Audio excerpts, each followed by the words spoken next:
Hello again, this is still Gameshock TV. I'm still Chris Hewitt, although God I wish I wasn't. And this is still to come. Hats are officially cool again with LA Noire. Insanity becomes fashionable with Shadows of the Damned. OMG, it's COD! And we pull out the best releases from the last month.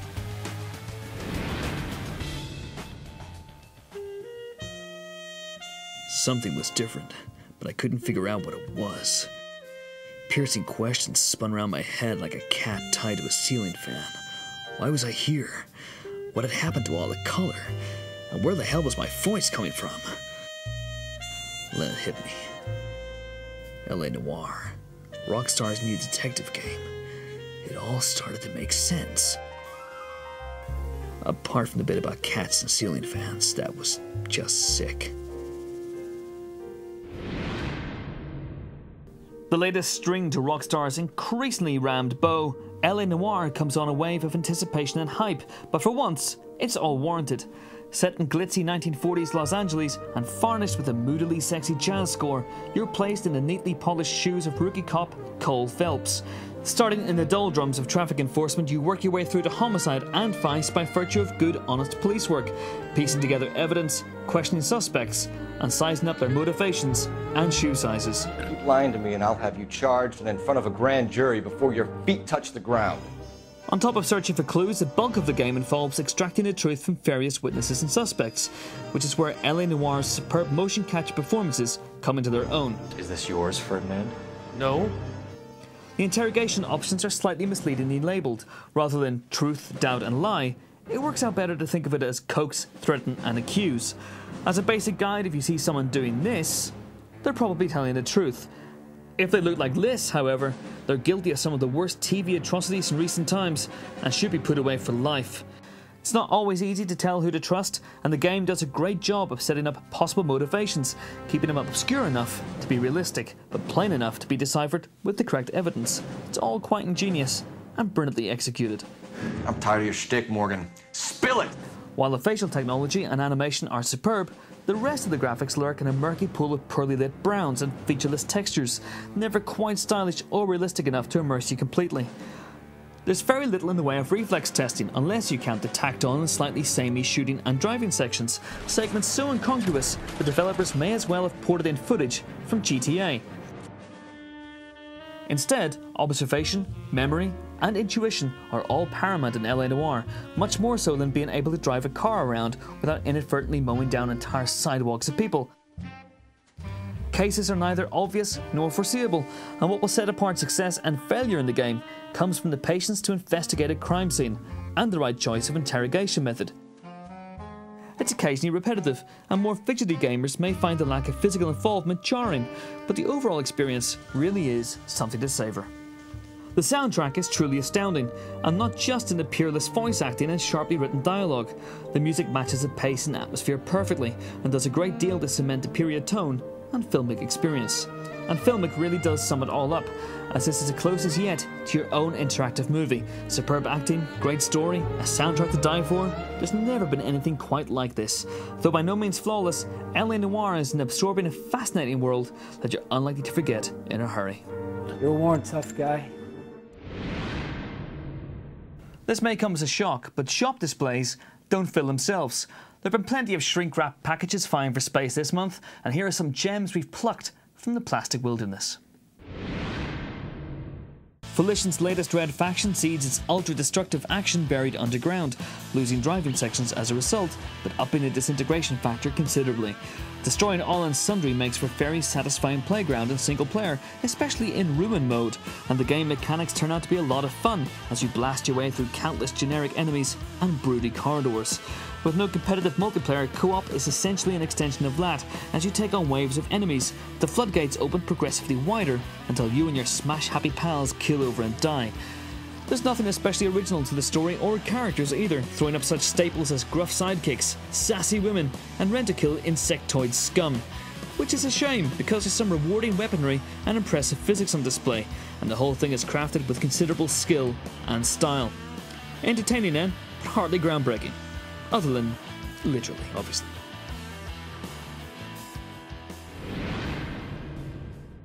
Role-playing games used to carry a similar social stigma to train spotting while wearing an anorak and drinking real ale.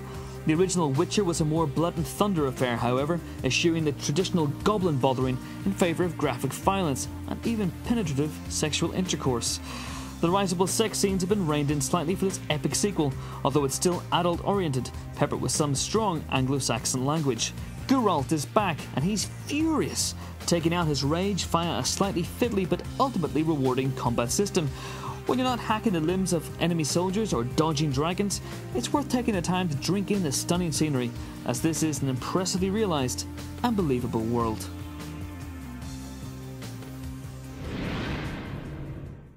If you've never been asked to kill 10 assassins at the whim of a coquettish blonde French woman, well, this is your chance.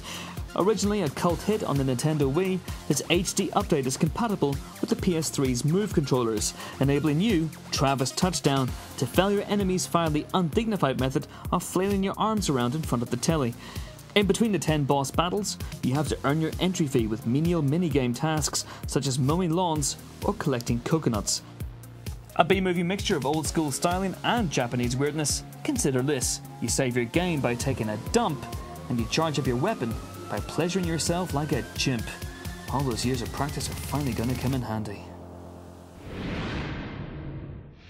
2 years ago, Brink stole the show at E3, tapping into the short-lived parkour trend with the so-called SMART system, which of course stands for smooth movement across random terrain.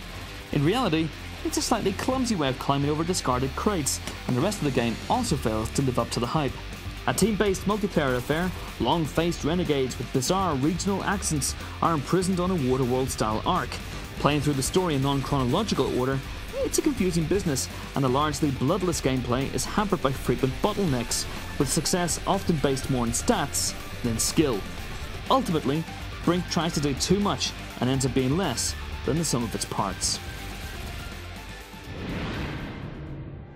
No prizes for guessing we're back in RPG territory with this largely conventional dungeon crawler. Employing every fantasy cliché under the sun, or indeed the moon, the game offers a murky experience comprising misty forests, crumbling mansions and spooky graveyards, with enemies ranging from scantily clad women to fully naked giant spiders. Playing as one of 4 varied characters, combat can be frustrating, but it's more fun with a friend, either sat next to you or online. The quests are numerous and mildly compelling, with the perennial carrot of leveling up and earning some slightly better equipment, which then enables you to level up and earn some slightly better equipment, before suddenly it's getting light and you realise you're sat in your own mess. Now, Bayonetta was one of the most original, inventive, enjoyable and downright screwed up games of last year, but if you thought that was weird, wait till you get a load of this, the utterly demented Shadows of the Damned. We took as close a look at it as we dared ahead of the game's release. Cross Hellboy, John Constantine and Ghost Rider, and you get a giant Nick Cage with red skin in a raincoat. You also get Shadows of the Damned, a hellbound basket case of a game. Aided as you are by a talking skull come shotgun called Johnson, logic may have long since left town, but what remains looks an enticing mix of craziness, obscenity and over-the-top gore. So, you know, much like Duke Nukem, but good. So you've got Suda 51 with No More Heroes director credit, and then Shinji Mikami with Silent Hill, and also Yamaoka-san, who is with his efforts as the audio director with Silent Hill. If you play it, it feels a lot like the Resident Evil controls, but it's a very tactical shooter. You know, it's a third-person shooter that you just can't run and gun and shoot and be able to be successful. You actually have to think about what you're doing and how you're killing the enemy, because not all enemies are basically vulnerable in normal light. They're only vulnerable in darkness, and vice versa. Well, you've got this unique world of hell, and you've got light and dark gameplay, and then there's multiple layers of that as well. So I think it's a nice mix, a nice matrix of gameplay.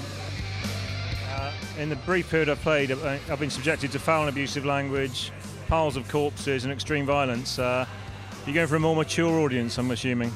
Yes, definitely a mature audience that we're after, but we're also, you know, besides the grindhouse style of the environment and the sort of the look and feel of the game, We're looking at, you know, like you said, mature content, and it's not taking itself so seriously. You know, it's examining itself and saying, yes, we are going to be funny. We are going to have a lot of tongue-in-cheek jokes, and we're going to just have fun with it.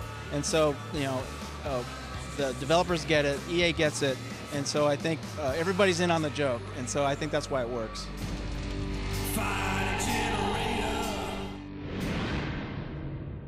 Well, that's all we've got time for this month. Sad face.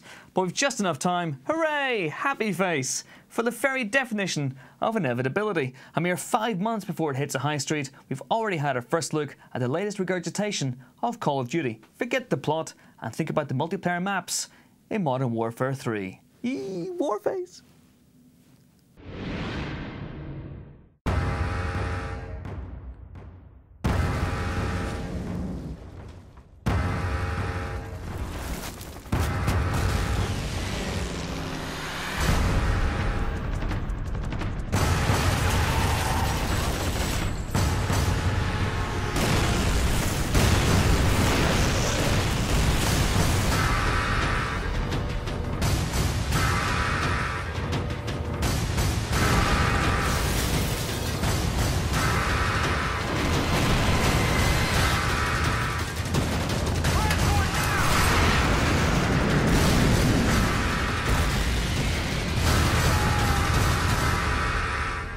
It doesn't take the most powerful nations on Earth to create the next global conflict. Just the will of a single man.